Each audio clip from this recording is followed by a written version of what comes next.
Hello friends, welcome back. हम यहाँ पे स्टार्ट कर रहे हैं केमिस्ट्री का फर्स्ट पार्ट है हमारे पास यहाँ पे।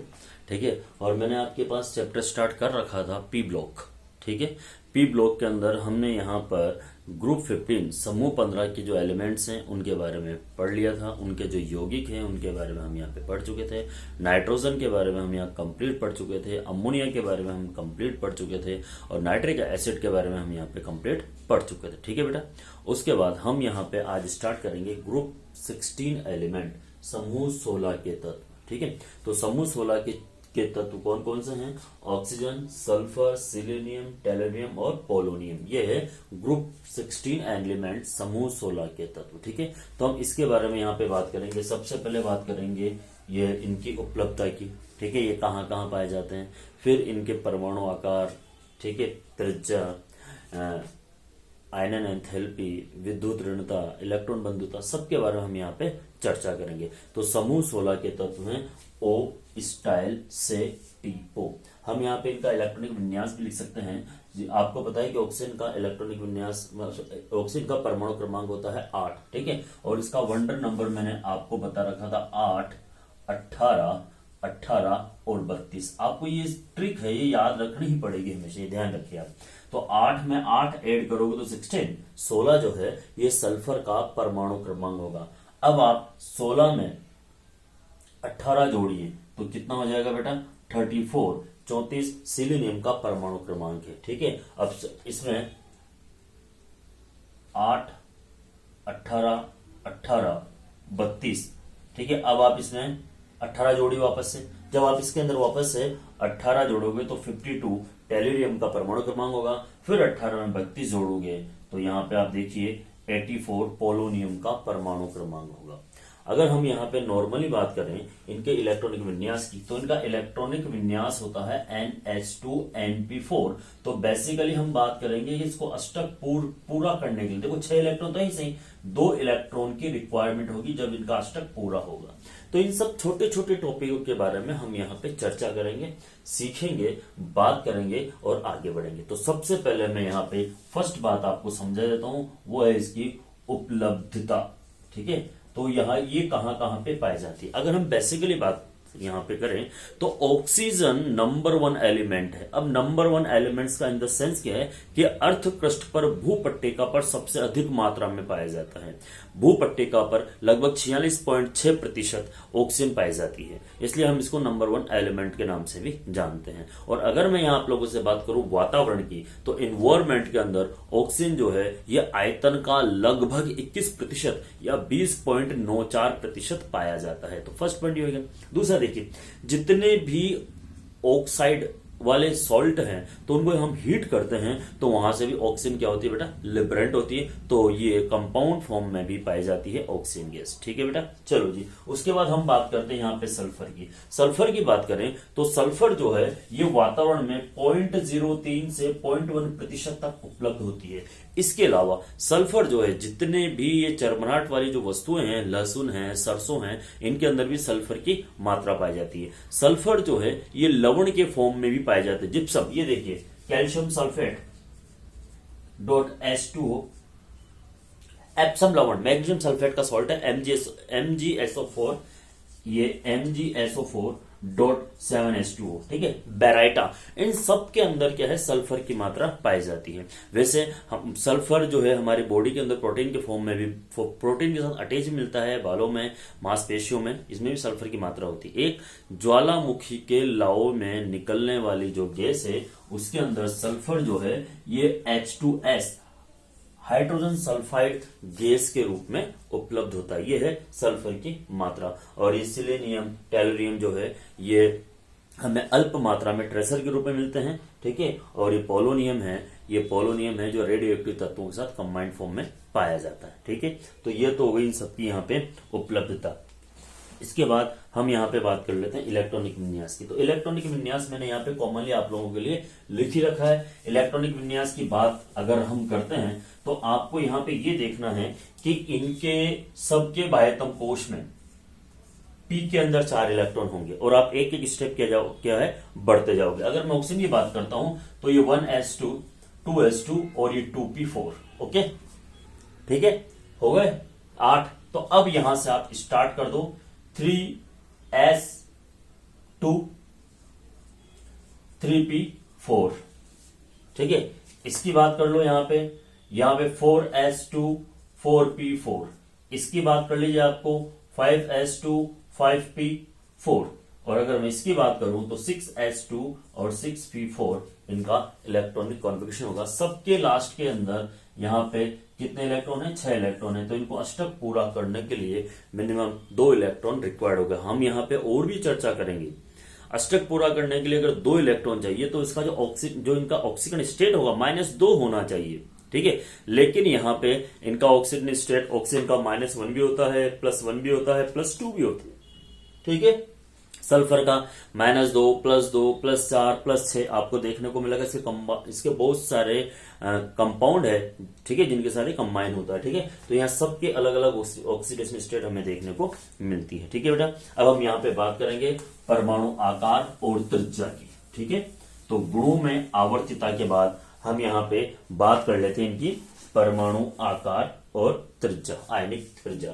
तो आप सबको पता है ओ स्टाइल से टिपो, ये इसका फॉर्मूला है। वर्ग में ऊपर से नीचे आने पर परमाणु आकार और आयनिक त्रिज्या दोनों ही क्या होते हैं? इंक्रीज होते हैं, बढ़ते हैं, ठीक है। तो वर्ग में ऊपर से नीचे आने पर परमाणु आकार और त्रिज्या दोनों जो है वो क्या होते हैं बेटा? इंक्रीज होते हैं, बढ़ते हैं, ठीक है। दूसरी बात करें हम आयनन एंथैल्पी, ठीक है। दूसरा है मेरे पास यहाँ पे आयनन एंथैल्पी।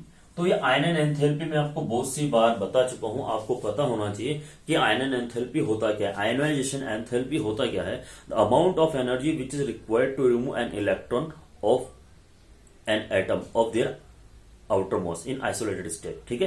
तो आइसोलेटेड मतलब कि मूल अवस्था के अंदर किसी भी परमाणु के बाह्यतम कोश में जो इलेक्ट्रॉन निकालना है उसके लिए कितनी एनर्जी रिक्वायर्ड है। अब सीधी सी बात है भाई, इलेक्ट्रॉन नाभिक के आकर्षण से बंधा हुआ है तो उस आकर्षण से ज्यादा ऊर्जा देंगे तो वो इलेक्ट्रॉन आसानी से वहां से लिबरेट हो जाएगा, बाहर निकल जाएगा, ठीक है। तो अब जैसे जैसे आकार बढ़ेगा, नाभिक और इलेक्ट्रॉन की दूरी बढ़ेगी और दूरी बढ़ेगी तो क्या होगा बेटा? वहां पर उतनी ही कम ऊर्जा की आवश्यकता होगी। तो मैं कह सकता हूं कि वर्ग में ऊपर से नीचे आने पर आयनाइजेशन पोटेंशियल या एंथैल्पी जो है वो डिक्रीज होती है, क्योंकि साइज इंक्रीज होती है, ठीक है। आकार क्या होता है? बढ़ता है। तो वर्ग में ऊपर से नीचे आने पर आयनन एंथैल्पी का मान घटता है, डिक्रीज होता है। ये दूसरा पॉइंट है जो आपको इसके अंदर क्या है बेटा? समझना है, ठीक है। तो आयनन एंथैल्पी का मान यहाँ पे घटता है। यहाँ एक चीज और समझनी होगी आपको, जो बेसिकली बहुत से कंपटीशन में आती है और यहाँ भी हम बात करेंगे। देखिए ग्रुप में वर्ग में ऊपर से नीचे आते हैं तो आयनन एंथैल्पी का मान घटता है, और बाएं से दाएं लेफ्ट टू राइट जाते हैं तो आयनन एंथैल्पी का मान बढ़ता है। अब यहाँ पे थोड़ी सी प्रॉब्लम हो गई। तो फिर नाइट्रोजन और ऑक्सीजन की बात करें तो ये लेफ्ट टू राइट जाते हैं तो आईपी का मान क्या होना चाहिए बेटा? बढ़ना चाहिए। बट यहाँ एक्सेप्शन है, अपवाद है कि नाइट्रोजन की आयनन एंथैल्पी अधिक होती है ऑक्सीजन से। क्यों?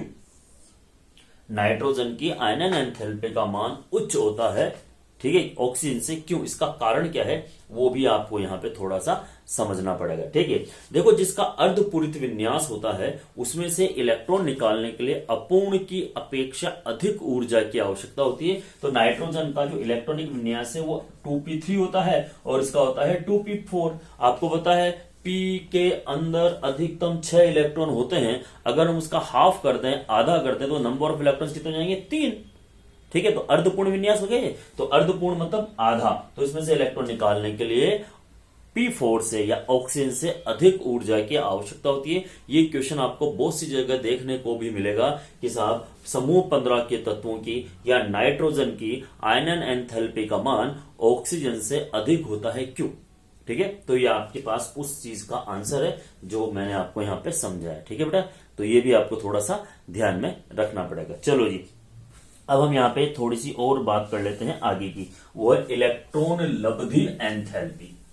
तीसरा पॉइंट, पॉइंट नंबर 3, तीसरा पॉइंट है वो है इलेक्ट्रॉन लब्धि एंथैल्पी। अभी इलेक्ट्रॉन लब्धि एंथैल्पी होती क्या है? ठीक है, ये भी आपको पता होना चाहिए कि यहाँ पे किसी भी विलगित गैसीय परमाणु के बाह्यतम कोश में एक इलेक्ट्रॉन जोड़ने पर, ठीक है, एक इलेक्ट्रॉन जोड़ने पर जितनी ऊर्जा मुक्त होती है, निकलती है, उसे हम बोलते हैं इलेक्ट्रॉन लब्धि एंथैल्पी। ठीक है बेटा, तो यहां पर आपको पता है कि हम नाभिक के आकर्षण में इलेक्ट्रॉन को लेके आ रहे हैं, आकर्षण जुड़ेगा तो ऊर्जा मुक्त होगी। तो जैसे जैसे आकार बढ़ता है तो लब्धि एंथैल्पी या इलेक्ट्रॉन बंधुता के नाम से भी जानते हैं इसको, उसकी मात्रा क्या होती है, कम होती जाती है, घटती जाती है। तो मैं कह सकता हूं कि वर्ग में ऊपर से नीचे आने पर इलेक्ट्रॉन लब्धि एंथैल्पी का मान घटता है, डिक्रीज होता है। ठीक है बेटा, ये थर्ड पॉइंट था जो आपको यहाँ पे थोड़ा सा समझना था। ओके, चलो जी, अब हम यहाँ पे फोर्थ पॉइंट की बात कर लेते हैं, पॉइंट नंबर 4, चौथा पॉइंट। ठीक है बेटा, यह है विद्युत ऋणात्मकता। विद्युत ऋणात्मकता या विद्युत ऋणता। विद्युत ऋणता या विद्युत ऋणात्मकता होती क्या है? ठीक है, ये एक टेंडेंसी होती है, नेचर होता है। मैं ये सारी चीजें इसलिए रिवाइज कर रहा हूं बेटा क्योंकि हमें बहुत ज्यादा दिन हो गए हैं मिले हुए या पढ़े हुए, तो ये गैप हो गया है। इस गैप को भरने के लिए हम छोटी छोटी जो चीजें हैं उसको मैं बार बार यहाँ पे आपके लिए रिवाइज कर रहा हूँ। ठीक है, इसलिए आपको ये थोड़ी सी चीजें समझ में आना चाहिए। तो विद्युत ऋणात्मकता क्या होता है कि सह संयोजक बंध में बंधे हुए इलेक्ट्रॉनों को अधिक विद्युत ऋणी तत्व द्वारा अपनी ओर अट्रैक्ट करने का पावर या आकर्षित करने की जो क्षमता होती है उसे हम बोलते हैं विद्युत ऋणता।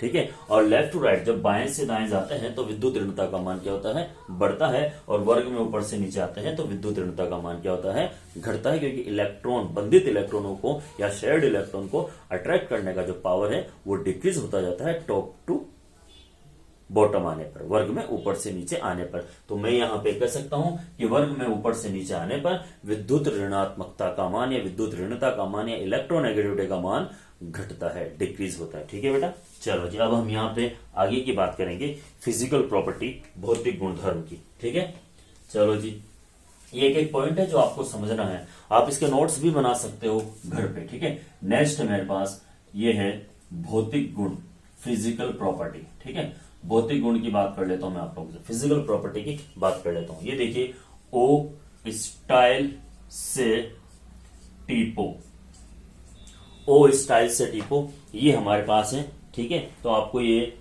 समझना है। ठीक है बेटा, देखिए, ऑक्सीजन और सल्फर दोनों की दोनों क्या है, अधातु है। ठीक है, शुद्ध अवस्था में तो सिलेनियम उपधातु है, लेकिन टेलोरियम को भी हम यहाँ पे उपधातु में काउंट कर लेते हैं। ठीक है, वो क्या मेटलॉइड जिसे आप बोलते हो। और पोलोनियम जो है वो एक अकेली धातु है, केवल एक अकेली धातु है। अगर मैं और भी आप लोगों से बात करूं फिजिकल प्रॉपर्टी की, भौतिक अवस्था की, तो आप सब जानते हो कि ऑक्सीजन जो है वो गैस है।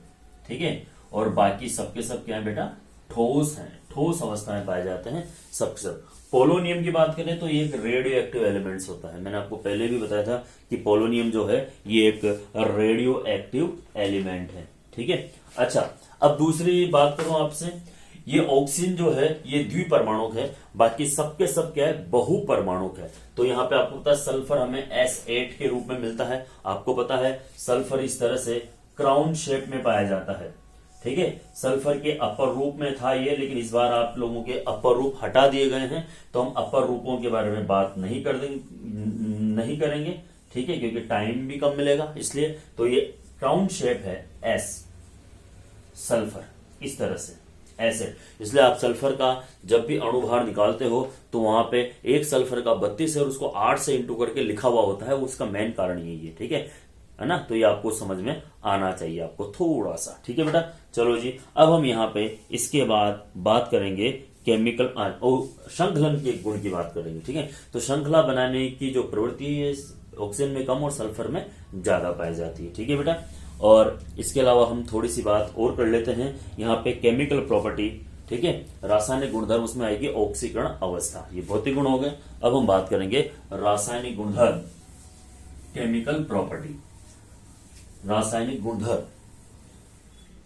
ठीक है, और रासायनिक गुणधर्म के अंदर हम यहाँ पे पहले बात करेंगे बेटा ऑक्सीकरण अवस्था। ये सबसे अच्छा टॉपिक है, सबसे शानदार टॉपिक है। ऑक्सीडेशन स्टेट, कोई भी एलिमेंट ऑक्टेट कंप्लीट करने के लिए, स्टेबल होने के लिए कितने इलेक्ट्रॉन लूज करता है, गेन करता है, वो कहलाती है उसकी ऑक्सीडेशन स्टेट। तो अगर हम समूह 16 की बात करते हैं आप लोगों से, तो समूह 16 का जो ऑक्सीकरण इलेक्ट्रॉनिक विन्यास है वो NH2NP2 होता है। तो सभी का ऑक्सीडेशन नंबर कितना होना चाहिए? -2। ठीक है, सामान्यतः सभी तत्वों का ऑक्सीडेशन नंबर कितना होता है? -2 होता है, बट ऐसा नहीं है। अगर हम यहां पे बात करें H2O2 के अंदर ऑक्सीजन का ऑक्सीडेशन जो स्टेट होता है वो होता है -1। ठीक है, ओके। अगर हम यहां पे OF2 की बात करूं तो ऑक्सीजन का ऑक्सीडेशन नंबर होता है +2। ये आपको सबको पता है। अगर मैं यहां पे आपसे O2F, चलो इतना ही सही काफी है। ठीक है, तो यहां पे ऑक्सीजन नंबर होता है कितना? +2। तो ये आपको थोड़ा सा समझना चाहिए। ठीक है बेटा। अच्छा, इसके अलावा देखिए ये H2S के अंदर सल्फर का ऑक्सीजन नंबर होता है -2। SO4 की बात कर लूं, सॉरी SO2 की बात करूं तो इसका ऑक्सीजन नंबर आपके सामने आएगा +4। अगर मैं H2SO4 की बात कर लेता हूं या SO3 की बात करता हूं तो ऑक्सीजन नंबर आता है +6। तो इसका मतलब ये हुआ कि साहब ऑक्सीजन के अलावा जितने भी अदर एलिमेंट्स हैं वो सब के सब वेरिएबल, परिवर्तनशील ऑक्सीकरण अवस्था दर्शाते हैं। इसलिए ये एक से अधिक ऑक्सीकरण अंक या ऑक्सीकरण अवस्था यहां पे प्रदर्शित करते हैं। ठीक है, तो हम इस टॉपिक को मैं वापस से दोहराऊंगा आपके बारे में। ठीक है, ओके बेटा।